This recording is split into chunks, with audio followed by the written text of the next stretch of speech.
Hello juniors, welcome back to junior Chronicle.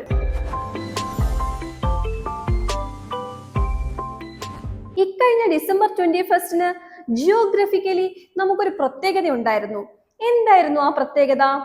Northern ഹെമിസ്ഫിയറിൽ ഏറ്റവും shortest ആയിട്ടുള്ള day അനുഭവപ്പെട്ട ദിവസമാണ് അന്ന്. എന്താണ് ഈ പ്രതിഭാസത്തിന്റെ പേര്? Winter solstice in northern hemisphere. Solstice എന്ന് പറയുന്ന വാക്ക് സോൾ ആൻഡ് സ്റ്റാഷ്യം എന്ന രണ്ട് ലാറ്റിൻ വാക്കുകളിൽ നിന്നും ഉണ്ടായിട്ടുള്ളതാണ്. Sol means sun, stitium means pose.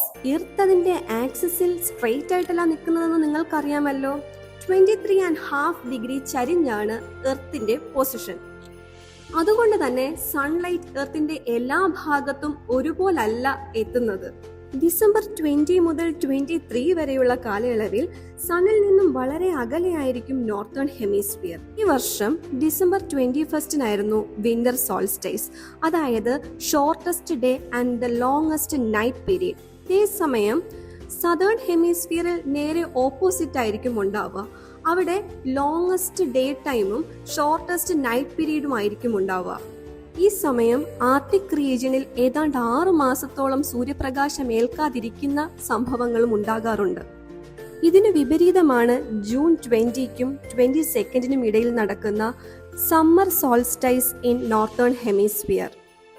Northern ഹെമിസ്ഫിയറിൽ ദൈർഘ്യമേറിയ പകലും വളരെ ചുരുങ്ങിയ നൈറ്റ് പീരീഡുമായിരിക്കും ഉണ്ടാവുക.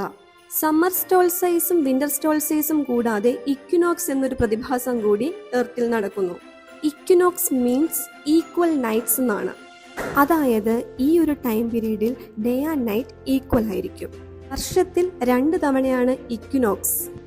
മാർച്ച് 19-നും 21-നും ഇടയ്ക്കും സെപ്റ്റംബർ 21-നും 24-നും ഇടയിലും. എർത്തിലുണ്ടാകുന്ന ഇത്തരം മാറ്റങ്ങളെ ഇനി നിങ്ങളും ശ്രദ്ധാപൂർവം വീക്ഷിക്കൂ. നാളെ മറ്റൊരു ടോപ്പിക്കുമായി വീണ്ടും കാണാം. ബൈ.